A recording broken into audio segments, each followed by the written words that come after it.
Le damos la bienvenida a esta clase abierta junto al ingeniero Martín Sánchez Acosta.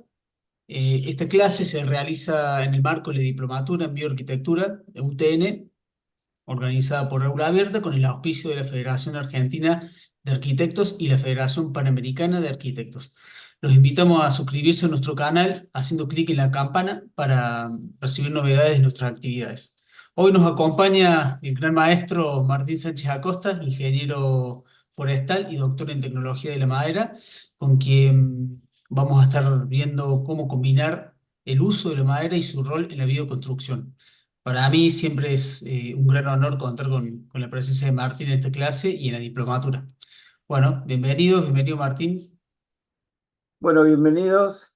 Soy Martín Sánchez Acosta. Si bien estoy yo solo, en INTA trabajamos en un equipo dentro del Programa Nacional Forestales y acá les muestro el logo de una institución de Canadá que es el EMOIC, donde nos hemos capacitado y es el instituto más grande del mundo en enseñanza en construcción de madera. Entonces lo que vamos a tratar casualmente es cómo combinar la construcción en madera con la bioconstrucción. Entonces vamos a ver rápidamente una síntesis de lo que en realidad después se da ampliado durante la diplomatura. Vamos a ver los sistemas constructivos, los aspectos legales, que esto es muy importante, la madera en sí, cuáles son los tratamientos, los conceptos generales, cómo prefabricamos piezas, que eso es algo fundamental para agilizar el sistema y hacerlo más económico. ¿Cuál es la filosofía de trabajo? ¿Cuál es la estrategia? ¿En qué consiste la construcción con entramados? Y ejemplos, hablaremos de tiempos de construcciones y algunas consideraciones. Entonces, básicamente, para hacer un poquito de historia, el empleo de la madera, cómo viene la historia de la construcción, y bueno, ya sabemos que en la Edad de Piedra, la primera casa se hizo hace 10.000 años en Gran Bretaña. Siguiendo en la historia, aparecen ya el uso de tiras de madera con adhesivo para paredes hace 6.000 años, y ya en Egipto se usaba esto. Y empiezan a aparecer, como está la edad de bronce, aparecen primeras herramientas. Ya más adelante aparece el adobe, que es lo que ustedes están más acostumbrados, donde hubo mejoramiento, inclusive empiezan a haber elementos como las grúas y demás que empiezan a facilitar el tema. Y fíjense que los entramados de madera, ya en el 700 antes de Cristo, ya había entramados de madera. O sea que estamos hablando después en la Edad Media, donde va a llevar con herramientas más auge. Y bueno, lo que hoy día estamos viendo tiene 200 años. O sea que el Balloon Frame, que es el antecesor de lo que ahora usamos, que se llama plataforma y entramado, o sea, platform frame, tiene 200 años. O sea que las novedades en cuanto al sistema pasan mucho más por los materiales y demás, porque el ABC es el mismo. Bueno, ¿cuáles son los sistemas más usuales en madera? Básicamente, tenemos el de pórticos, que es como hacer rodajas de la casa y después unirlas. El de vigas y columnas, que es el que se usa mucho en viga construcción, especialmente con palos redondos, donde hay que calcular la resistencia porque las columnas son las que están resistiendo y las vigas, las luces que tengan y demás. O sea que tiene lo suyo. Hay otra que es más moderna todavía, que es todo lo que es usar paneles. Ahora están los famosos CLT, que es el muro completo, con lo cual se hacen edificios que están llegando a 100 metros de altura.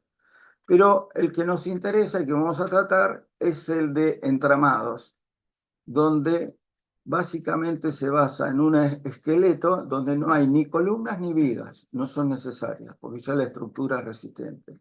Y de esto es lo que vamos a hablar. En una escala de lo que fue sucediendo en la parte legal, no lo vamos a ver todo, pero todo lo que la madera no era un material tradicional, entonces tuvo que seguir muchos pasos para poder entrar en el sistema. Y básicamente hay tres hitos. Uno es cuando se genera el reglamento CIRSOC de cálculo, que es un reglamento de cálculo, no es una guía, pero me permite al profesional calcular y que el que me va a aprobar mi proyecto, él también pueda calcular. Bajo las mismas, hablamos el mismo idioma. Con esto se genera el manual y la guía, que ahí sí es un reglamento a seguir, en el cual si yo sigo esa guía, a mí me tienen que aprobar mi construcción. Y un punto muy importante en 2018 es que la madera entra como material tradicional. Antes, al no ser tradicional, ustedes tenían que hacer una demostración. Hay un certificado famoso, se llama CAT, que en realidad es para la obra pública, pero lo aplicaban a la obra civil, donde uno tiene que hacer todos los ensayos y demás que eso lleva. Nosotros tenemos acá dos CAT, uno para plantas, para casas de una sola planta y uno para dos plantas, que eso se transfiere en forma gratuita a las empresas que quieren construir. Bueno, las guías IRSOC, que sí es como seguir el reglamento, porque está hecha en base al cálculo, hay unos manuales hechos para casas de bajo requerimiento estructural, o sea, casas de uno o dos pisos, básicamente es eso. Y hay dos modelos de guía, uno el moderno, tipo cúbico, y otro el tradicional, de casas con distintos techos con pendientes. Al principio tenía una restricción por las zonas sísmicas, pero ahora ya hay una resolución de que esto se puede aplicar en todo el país. O sea que si en todo el país ustedes construyen con esta guía, con ese entramado, tienen la memoria técnica suficiente para que los municipios lo acepten. Bueno, vamos a ver el por qué madera. Básicamente, para los que no son de rubro madera, siempre está el prurito de si es nativo o es cultivado. Los bosques nativos son mucho más abundantes que los cultivados. Entonces, nosotros cuando hablamos de superficies, no importa mucho el número, la proporción es esta. O sea, hay 48 millones de hectáreas de los nativos y solo 1,3 millones de cultivados. Pero lo interesante es de dónde se proveen las industrias madereras hoy día. Entonces, el nativo aporta solo esto y las plantaciones esta proporción. Y esto va a crecer. O sea que cada vez va a haber más suministros de madera de plantaciones. Pero ojo, eso no quita que yo pueda usar madera de bosque nativo. Si el bosque está bajo un manejo sustentable y con un plan de manejo, es valedero que sea tanto nativo como cultivado. Bueno, nosotros, como les decía, somos del área de tecnología de madera, entonces hemos encarado ya hace 40 años, venimos estudiando mucho el Eucalyptus grandis, que es lo que más tenemos, y los pinos, con la UTN de Concepción del Uruguay, el grupo de estructuras en madera, que se llama GEMA, y el grupo de construcción en madera de la Facultad de Arquitectura de la UCU, y el INTI. Bueno, hemos estudiado mucho la madera, tanto en lo que es resistencia a la humedad, el secado, la durabilidad, aplicarle preservantes, cubrientes, y lo otro son ensayos que hemos hecho con piezas en escala real. O sea que todo lo que nosotros estamos construyendo tenemos un sustento tecnológico atrás. Lo mismo en el tema ambiental, que es tan preocupante a veces que, sobre todo con los eucaliptus, que si toman el agua, si no, bueno, eso está debidamente estudiado y estamos dentro de los parámetros normales para lo que es la utilización de estas maderas, o sea que eso le tiene que dar cierta tranquilidad. Bueno, ¿cuál es la característica fundamental de la madera? Yo diría que una de ellas es la parte ambiental. La madera, como vemos en el título, es carbono neutral. ¿Y por qué es carbono neutral? Cuando yo parto de madera que fue generada con energías naturales y el suelo con sus elementos naturales, sabemos desde la primaria de que con la fotosíntesis los árboles toman dióxido de carbono y liberan oxígeno. El dióxido es el gas del efecto, uno de los gases del efecto invernadero. Entonces, lo que capturaron, nosotros acá lo simbolizamos en rojo y el dióxido en gris. Entonces, cuando empiezo a procesar, empiezan emisiones de dióxido, porque uso máquinas, transporto, entonces voy emitiendo. Llega a una procesadora, un aserradero o lo que fuera, sigo emitiendo, pero el carbono va almacenado en esa madera. Sigue su viaje, se producen los materiales y ahí es donde llego a construir una casa.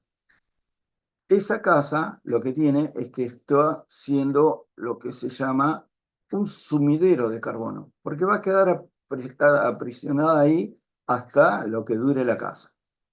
En este caso, cuando la casa termina su vida útil, o bien la madera vuelve y se composta y vuelve a ser parte del circuito, que toda esta cadena que se produce es certificable. Hay dos empresas, no son empresas, son dos entes, uno se llama FSC y el otro PFC, que certifican que toda la madera que ustedes están usando se dieron todos los pasos correctos.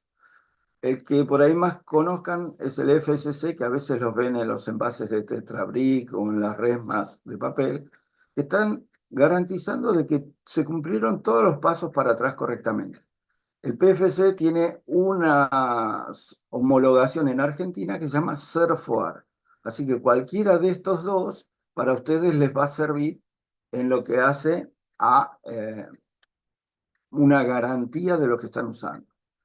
Entonces, si yo saco la cuenta de todo lo que fui emitiendo, de la huella de carbono, y todo lo que capturé, la cuenta da de que son equiparables, y ahí es donde entra que la madera es carbono neutral.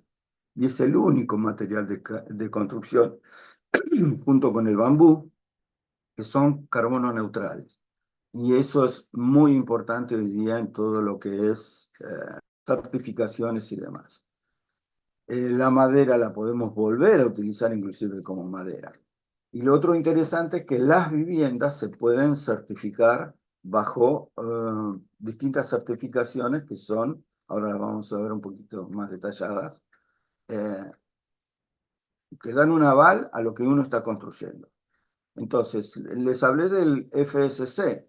Si yo certifico la madera y después certifico el proceso, puedo llegar a tener una vivienda certificada FSC. Este es un caso en Dinamarca. Las otras, por ahí conocen las LED, que son, hoy día tienen distintas categorías, las casas pasivas o las passive house, y una muy interesante es la Fitwel, que no es muy conocida, en realidad es Well, esta Fitwel está en Brasil, y que habla de la sanidad de las casas.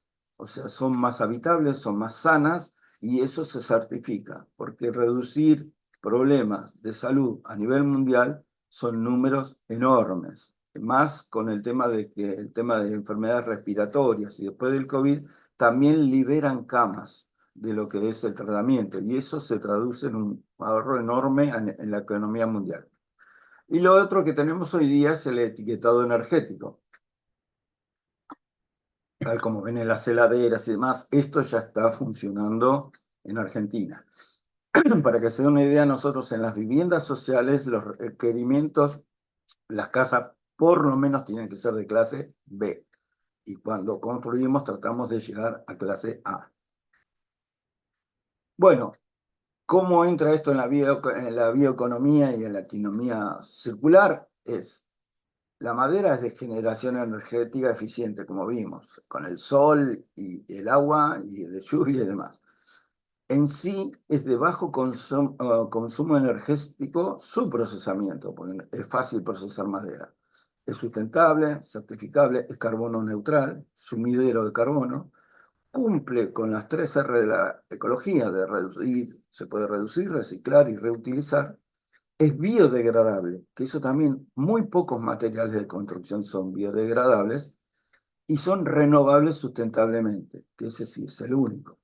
Eso es el principio básico para lograr una economía circular. Bueno, y hoy día ya hay conceptos como emitidos en congresos forestales mundiales, donde dice que el empleo de la madera en vivienda y energía colabora a mitigar el calentamiento global. O sea que eso está en un sustento tecnológico. Bueno, hablemos un poco de la madera, muy rápido, porque en esto es un compendio. Nosotros tenemos distintas partes, como es el centro, donde está la médula, el duramen, después la parte clara hacia afuera, que es la parte viva de la madera, que es la albura, la otra es una parte muerta. Entonces ya ahí tenemos dos consideraciones distintas, y después todo lo que viene al cambio, no es el que genera madera, y la corteza. Entonces esto es como que según la especie que estemos usando y demás, a veces esto se ve y a veces no. Esos son conceptos que tenemos que ir considerando que lo vemos en la diplomatura. Lo mismo que es muy importante, nosotros decimos que es anisótropa, o sea que algo isótropo es que según la dirección, por eso es tropo, el comportamiento es el mismo, como un dado de acero. En cambio, en la madera, según en qué dirección yo esté trabajando, se va a comportar distinto. Y esto es fundamental para el momento que nosotros la estemos utilizando. Lo otro es un material orgánico, entonces es factible ser atacados por insectos. En este caso tenemos que diferenciar que hay insectos que solo atacan en el monte y insectos que atacan en obra. Entonces no hay que preocuparse a veces demasiado por algunos taladros o demás que están atacando en la forestación o en el bosque, pero que no van a entrar en la casa de uno. Y hay otros que es al revés, como el famoso taladro del pino, que es el Hyliotrupes vayulus, que este es un taladro que ataca en obra. En cuanto a la preservación, nosotros tenemos que considerar que dentro de una casa hay distintos grados de riesgo. O sea, cuanto más riesgoso es si toca el suelo, o si hay humedad, como en un baño, o si está al exterior. Y según el grado de riesgo que hay, es el producto que yo voy a aplicar.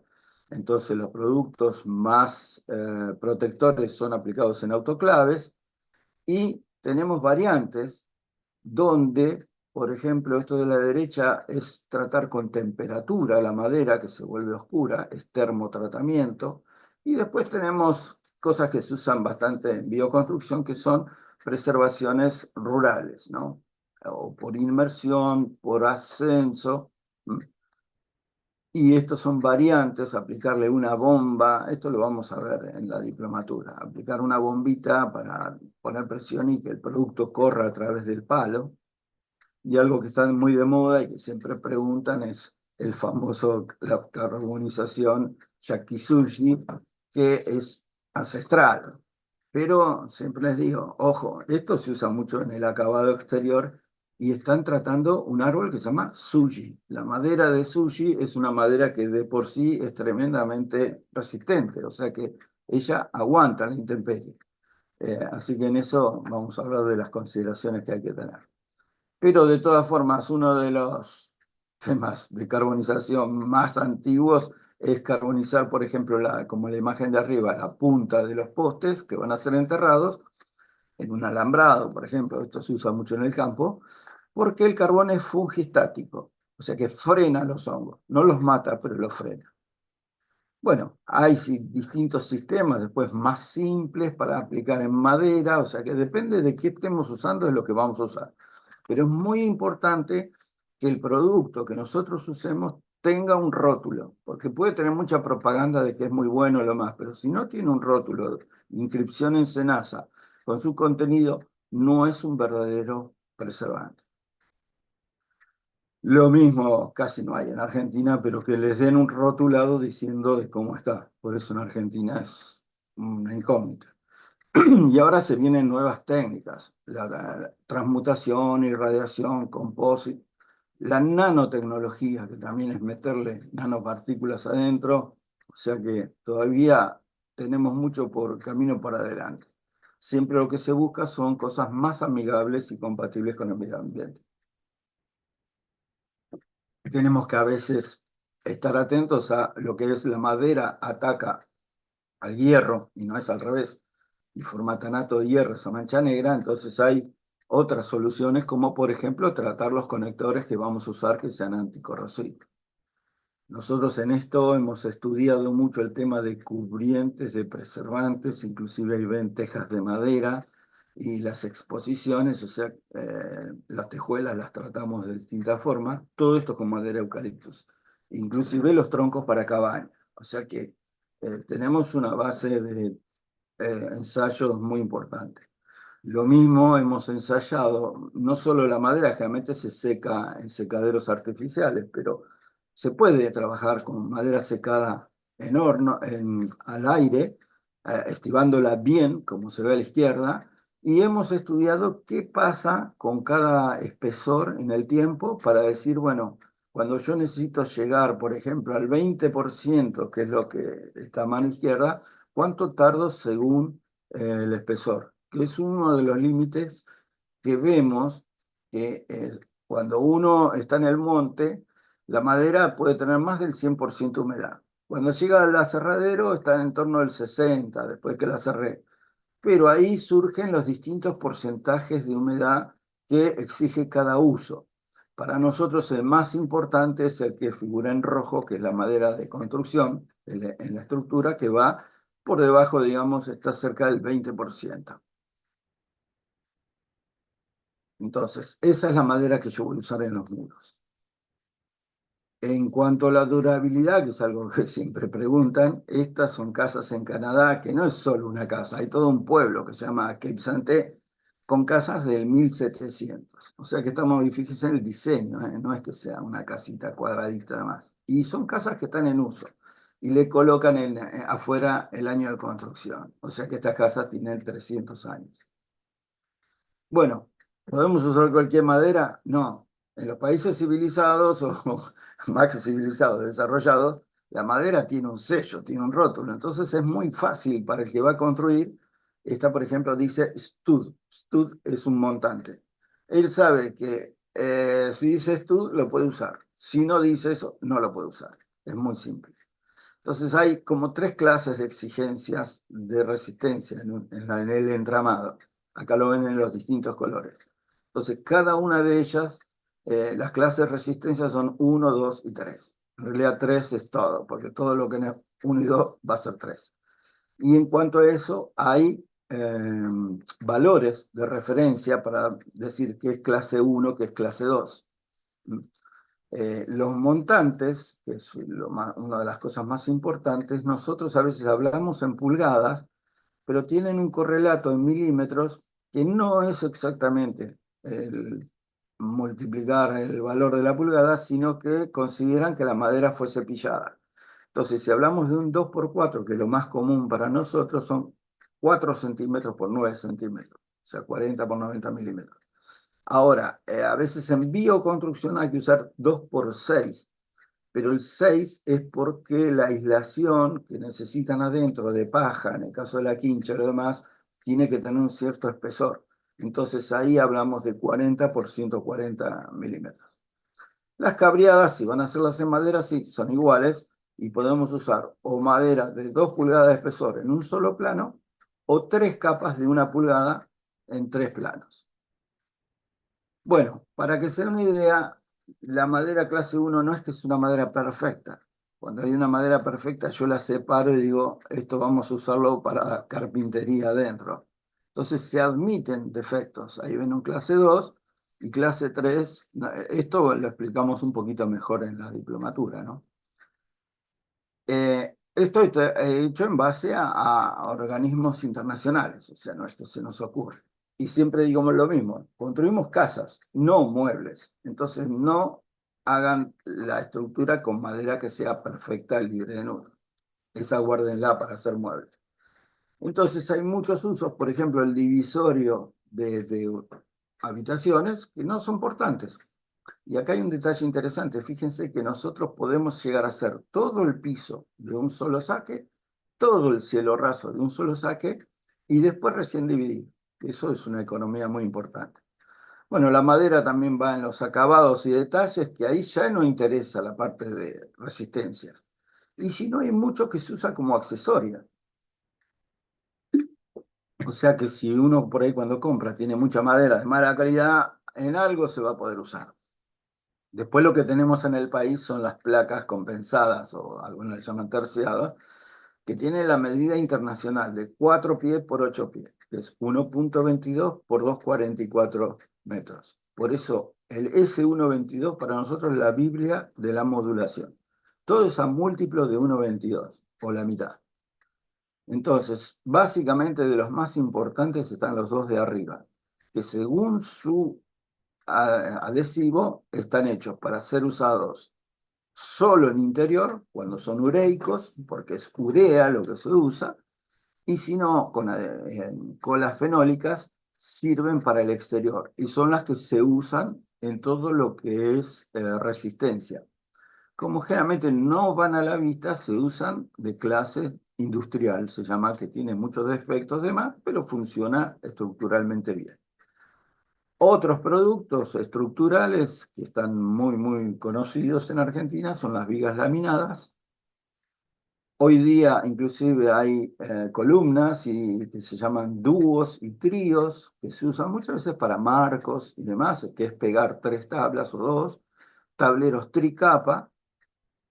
Y hoy día la gran vedette de la parte maderera es lo que se llama CLT, que es cruzar tablas, o sea, en los dos sentidos, y estos se están haciendo edificios, hoy día ya van por los 100 metros de altura, o sea, que están hechos en base a estos tableros. Una variante que pueden usar, sobre todo para pisos y entrepisos, es lo que se llama NLT, o sea, N de nail, que es clavo. Y simplemente clavar, no necesita adhesivo y se puede hacer manualmente. Y otra variante, que hay gente que no quiere tampoco que haya ni adhesivos ni nada, es usar tarugos. Son tarugos que van secos y cuando se introducen, ellos por la humedad se van a expandir y van a unir las piezas. Estos se usan más que nada en pisos. Después en Argentina tenemos los tableros de MDF, sea de eucalipto, pino mezclado, los de alta densidad que son HDF y los aglomerados. Estos pueden tener uso en el interior. En Canadá tienen productos más avanzados que todavía no los tenemos. Como el LBL recién está entrando acá, que son laminitas, el LSL y el PSL todavía no llegaron. Y allá todo esto está prearmado y todo. Y tienen lo que hoy se llama productos de ingeniería, que son todos esta familia que son dedicadas principalmente para la construcción. Ahora no lo vamos a ver. Pero fíjense que con madera sólida se puede hacer muchas cosas. Y esto que está a la derecha no es un autito de juguete, sino que es un prototipo de Toyota que ya hoy día es comercial. Si ustedes lo googlean, se llama Setsuna. Otras posibilidades, esto es una técnica que es estrujar la madera para después volverla a unir. Esto se usa en bambú, también lo usan mucho en China. Y el tema de compuestos, ponerle cosas. En este caso, esto se hace en Misiones, tiene 70% de madera, se llama Simacón, la empresa. Hay madera cemento, madera con hongos, espuma de madera y madera plástico, que esto se usa mucho ya, y en Argentina, pero mucho viene de China, que son fundamentalmente para pisos al exterior porque son de altísima resistencia.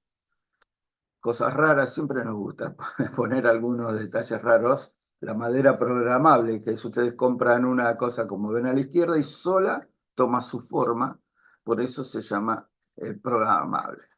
Lo mismo ahora ya hay impresoras 3D con fibras de madera y esto es muy novedoso. Esto ya es en Chile, una empresa de Chile, en realidad lo hace en Europa, que se llama Goodflow, que modelan y hacen estructuras y demás en madera. Y tal vez lo más moderno que puedo mostrarles es esto del año pasado, donde han logrado que madera que captura dióxido de carbono. O sea, en este caso no es el árbol, sino que es la madera que mientras está en la construcción se le aplica lo que se llama MOF y pueden capturar dióxido de carbono, la madera en uso. Bueno, ya medio como el sumum de la nanotecnología, son nanocelulosa y estas son carrocerías de autos hechas en Japón. Bueno, ahora pasemos, sí, ya esto fue productos madereros y demás. Una rama muy particular del eucaliptus en Argentina es la madera redonda, donde ustedes van a tener una gama de diámetros muy grande, porque se llega desde rollizos para cabañas con 30 centímetros a lo que son tutores que se usan en pérgolas o en distintos usos menores, que tienen 3 centímetros de diámetro. Esto existe solo para eucalipto. En pinos no tenemos esta gama de productos. Fíjense el tamaño al que se llega. Y con esto tenemos construcciones. Esto, el del centro, es un restaurante en Colón para 1000 personas. Tiene 15 metros de alto y está todo hecho en madera redonda de eucaliptos.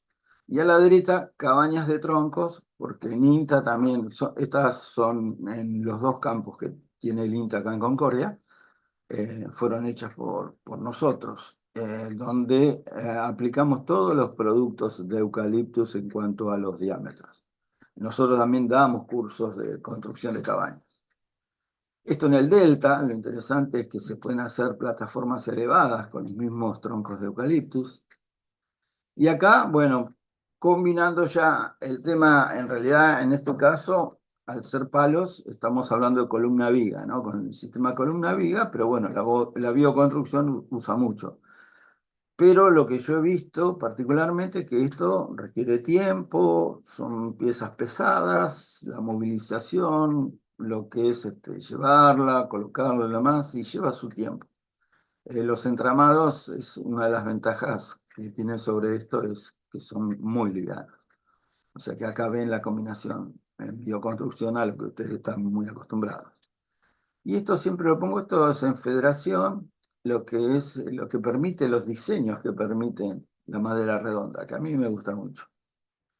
Lo mismo, esto es en Brasil, esto se vende prearmado, es una empresa Amaru, que le vende hasta kit de casas o establos o galpones, lo que quiera. Bueno, vamos a ver entonces los sistemas constructivos de entramado. Hay una diferencia entre el balloon frame y el platform frame, que es la antigua, es el balloon frame, donde los montantes iban desde abajo hasta el piso superior. En cambio, ahora se hacen como pisos de una torta. Esto es lo que se usa actualmente. Ya no hay balloon frame, no es tan común. Entonces, el esquema es este. Básicamente tienen una infraestructura de bajo piso, el piso, un muro y un techo. Y si quieren seguir con más pisos, sacan el techo y siguen arriba. En Quebec se pueden hacer hasta 6 pisos así. Entonces lo que hacemos nosotros en Argentina es adecuar lo que es la base con distintas posibilidades y el muro y el techo es prácticamente lo mismo. Vemos si no tenemos los materiales de ellos, así que... Entonces nosotros acá está el EMOIC, que hoy les comenté, y cómo capacitaron a nuestra gente, y esta casa la construyeron ellos con nuestra gente, nuestro material en el INTA Concordia. Entonces el concepto de construcción de ellos es, el día 1 levantan todos los muros y todo a partir de madera suelta.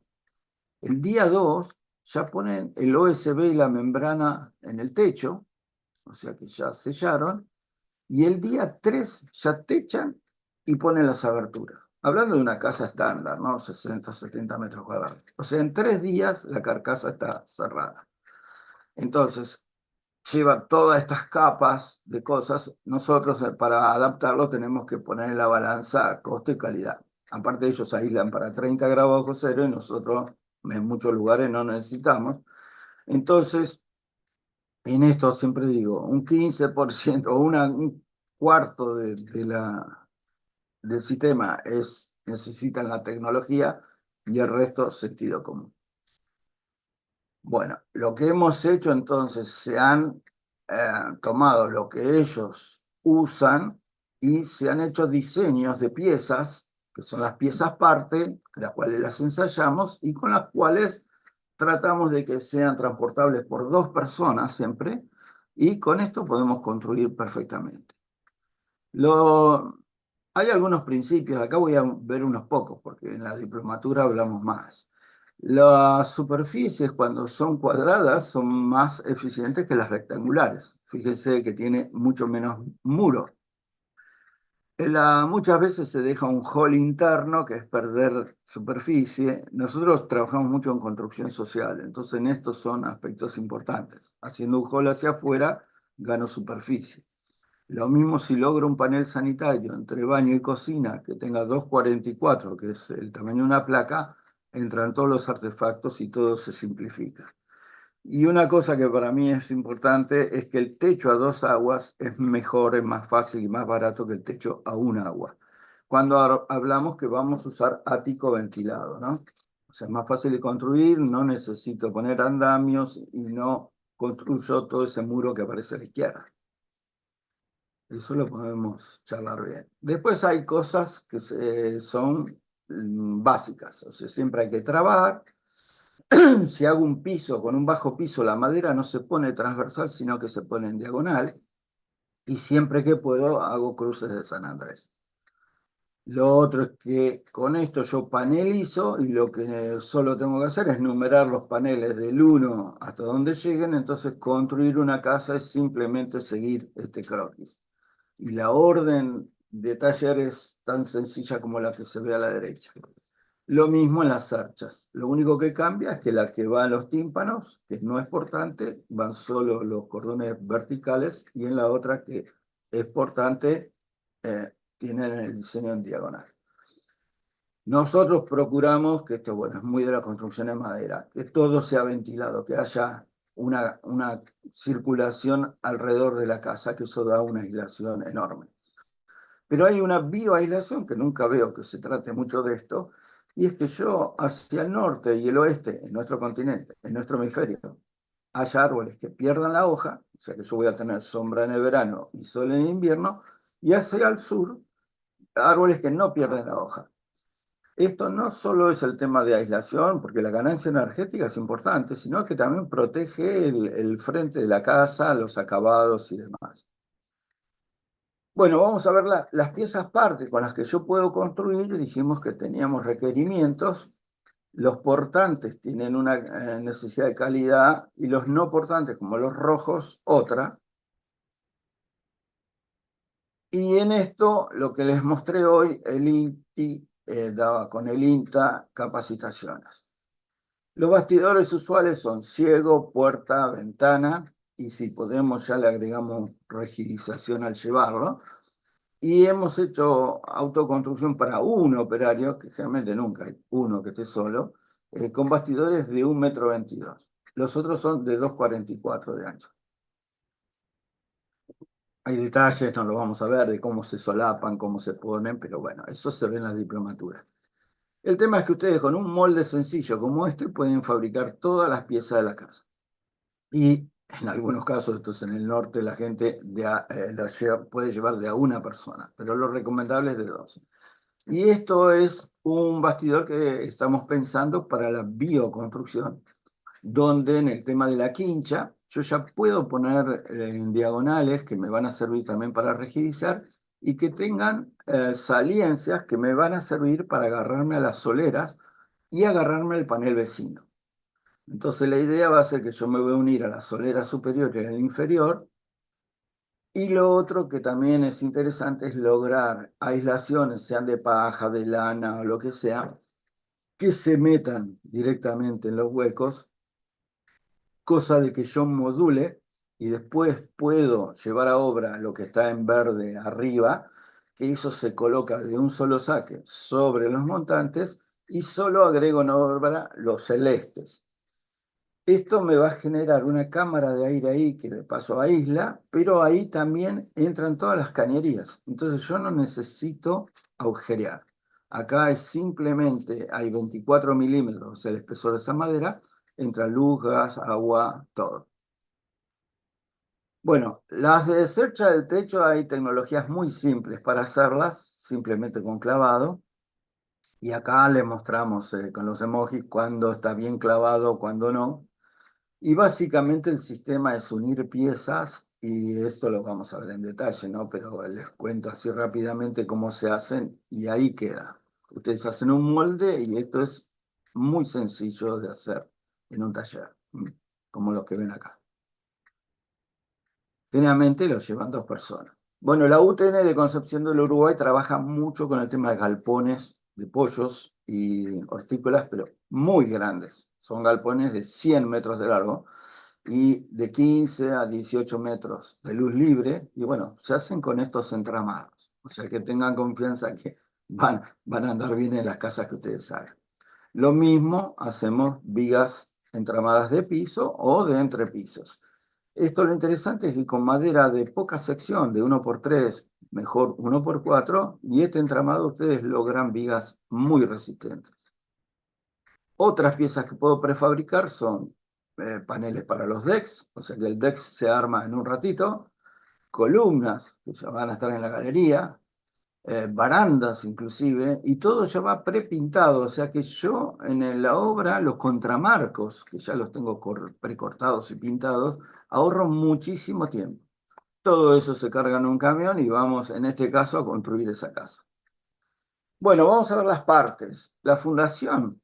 Tenemos muchas opciones. Básicamente en Canadá, Estados Unidos usan el semisótano o basement que le llaman, pero nosotros estamos acostumbrados a la platea, pero como tenemos que separar 20 centímetros la casa del suelo, la platea resulta cara. Entonces es mejor a veces hacer un muro, un murito encadenado, puede quedar hueco, se puede rellenar, vamos a ver. Pilotes por encima de eso, o coloco madera o coloco una platea de mampostería, los famosos pilotes y los trineos, que son troncos acostados. Acá ven estos típicos de Canadá. Estos son los trineos. Yo viví un tiempo en Tierra del Fuego, donde se transportaban casas. Había horario de transporte de casas. Entonces se montaban sobre esos troncos, que se les llama trineo, se engancha con un tractor y se lleva. La de la izquierda es la cabaña que hicimos, que yo les mostré hoy en uno de nuestros campos, en el alambrado, que casualmente tiene la base con trineos, por la facilidad de uso. Pero la madera puede empezar con soportes sumamente simples. Simplemente, esta es una casa que tiene 100 años en La Plata, eran de los ferrocarriles, y están apoyadas en esa base de hormigón y nada más. Podemos tener esas vigas entramadas. Esto se hizo en 7 horas, esto es en La Plata, junto a la UTN de La Plata y la Universidad, la Facultad Forestal, hicieron dos construcciones. Esto es usar pilotines de metal, que si bien esta foto es de Canadá, en Argentina existen, pero son muy caras. Tienen una hélice que se coloca y después se pone una platina. Y esto es de lo que más usamos, es el murito perimetral, rellenamos con arena sucia, ponemos una aislación, que puede ser silo bolsa o plástico, y arriba una carpetita. Y así queda suficientemente elevada para no tener problemas.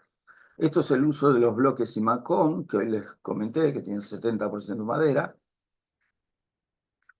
Y acá es el arranque. Cuando vamos a arrancar, si hay mampostería, vamos a tener que poner aislación siempre, primero, y después una solera de nivelación. ¿Nosotros qué hacemos? Imitando lo de Canadá, pero si tenemos mampostería, va una solera de nivelación. Ahí vamos a poner todos nuestros paneles según el croquis y los números. Simplemente lo perimetral, no nos metemos con el interno. Ahí viene la solera superior y después vienen las cabreadas. Estas se las une, se hacen las cruces de San Andrés y en las esquinas también se rigidiza para el tema de viento. Esta es una estructura muy sencillita, que hicimos en una casa que es toda de tablas, y esta estructura se levanta en un día. O sea, cuando empezamos el primer día ya estamos ahí.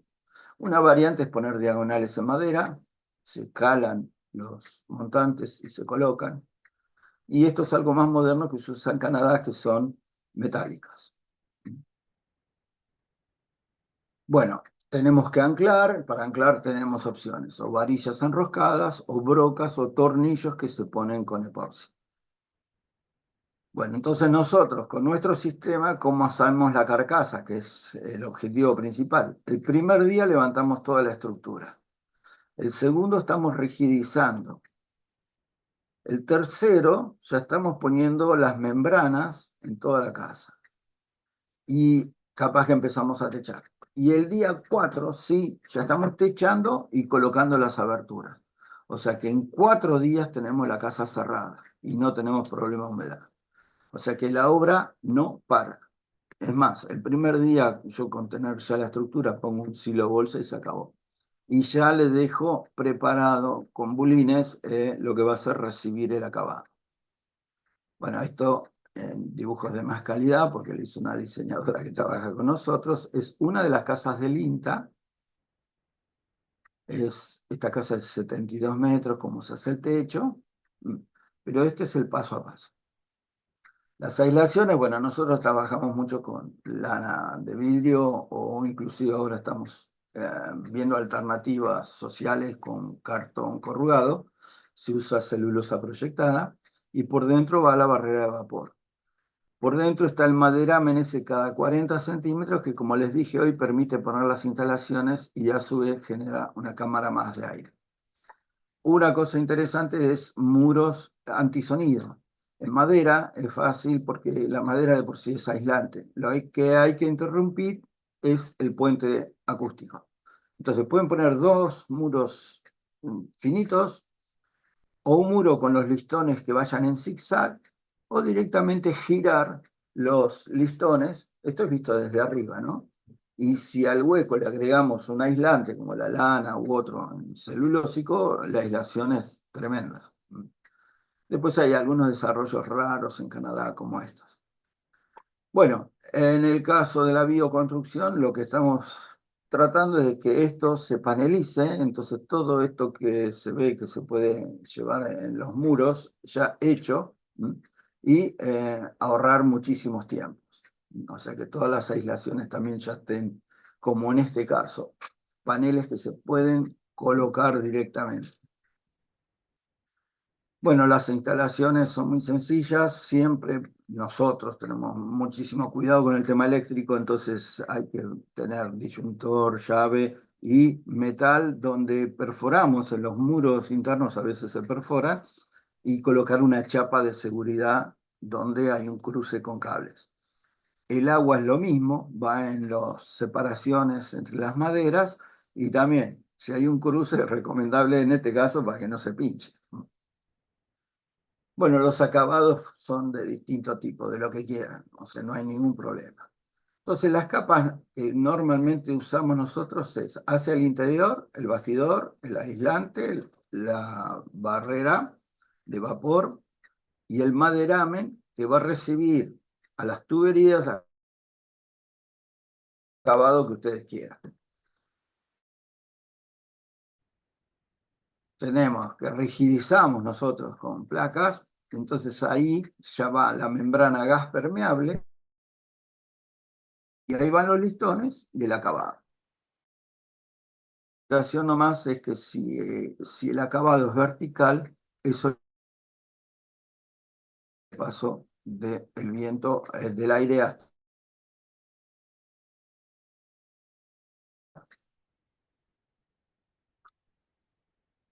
o bien con bioconstrucción. Bueno, en cuanto hay clavos especiales, hoy día los más resistentes son los que se llaman anillados. Lo mismo que tornillos, ya hay tornillos en Argentina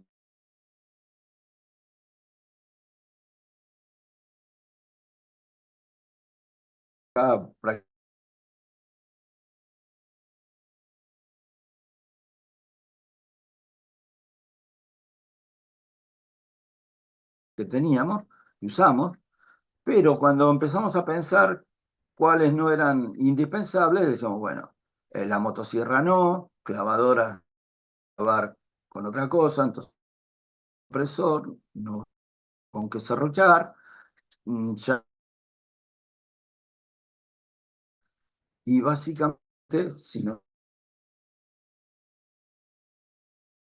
la estructura y mucho de lo que viene después en una casa de madera. Por eso se presta mucho a la autoconstrucción. Bueno, viendo lo que resulta de este sistema. Acá esta es una casa que tiene una parte de bioconstrucción. Ahí estaba Angelina Polidori, que ella era encargada de hacer un techo verde ahí a la derecha.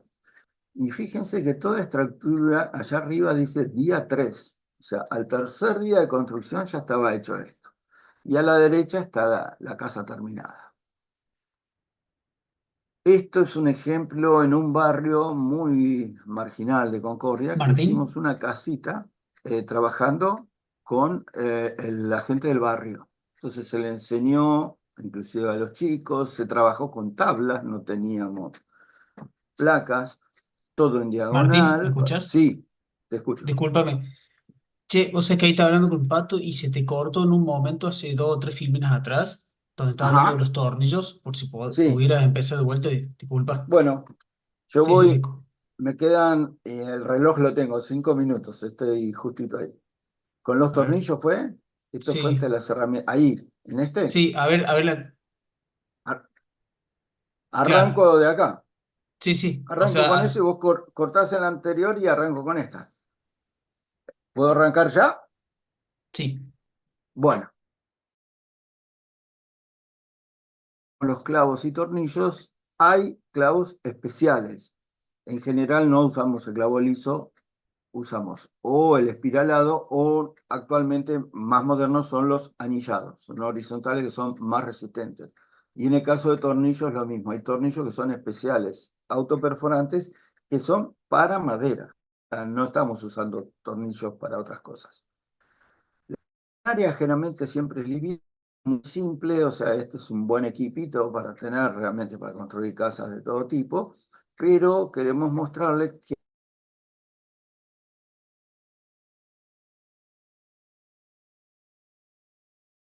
áreas que usamos en la casa de Maús, que después se la podemos, donde dijimos, bueno, pero si yo recibo las piezas partes ya hechas en un taller, la motosierra no la necesito,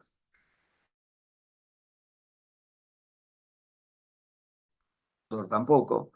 Entonces, todo lo que yo reemplace con el serrucho o con el martillo, lo voy eliminando.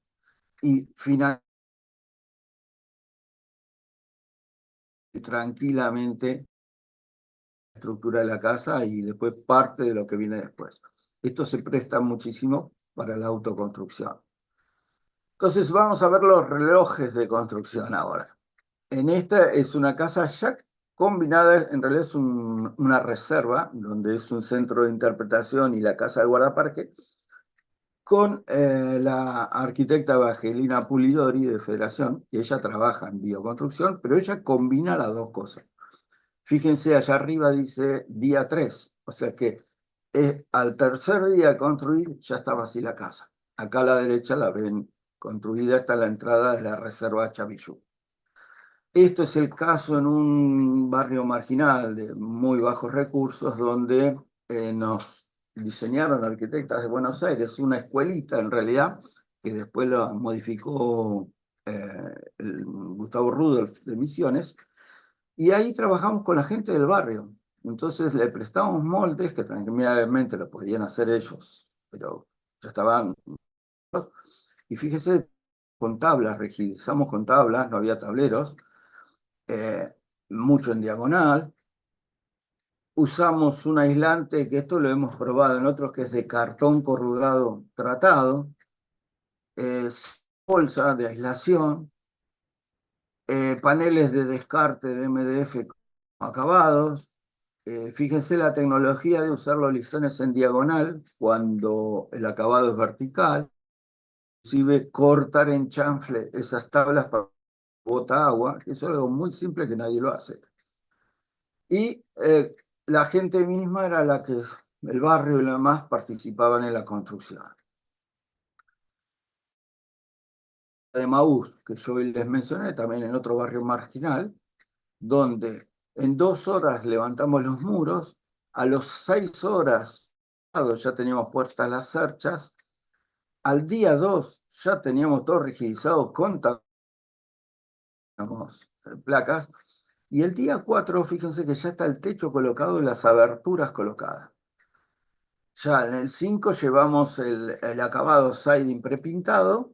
El 7, como el día de la creación, decimos nosotros, porque esto es de una parroquia, la casa de afuera estaba casi terminada, empezamos a trabajar en los interiores y en 3 semanas se le agregó una galería que no teníamos en ese momento preparada, pero la casa terminó son 60 metros cubiertos con 3 dormitorios y baño completo. Fíjense el interior, todos creen que entran y la casa es de madera, no, la casa tiene los acabados que uno quiera. Y está el padre Andrés Servín, que fue el que estuvo con todo esto, ya fallecido, y el grupo de trabajo, que en realidad son 2 pintores y 2 albañiles. Una casa de INTA, tenemos 2 casas, fíjese, día 1, día 2 ya están poniendo el techo. Y gran parte de ese personal es personal nuestro de campo, de monte, no son constructores, pero es tan simple el sistema. Ahí está Nicolás Sakovic de INTI. El día 4 ya está techado y para el día 6 colocamos todo lo que fue el siding. Y a las 3 semanas, esta casa es más grande todavía, esta es de 72 metros cuadrados con un muro de ladrillo a la vista.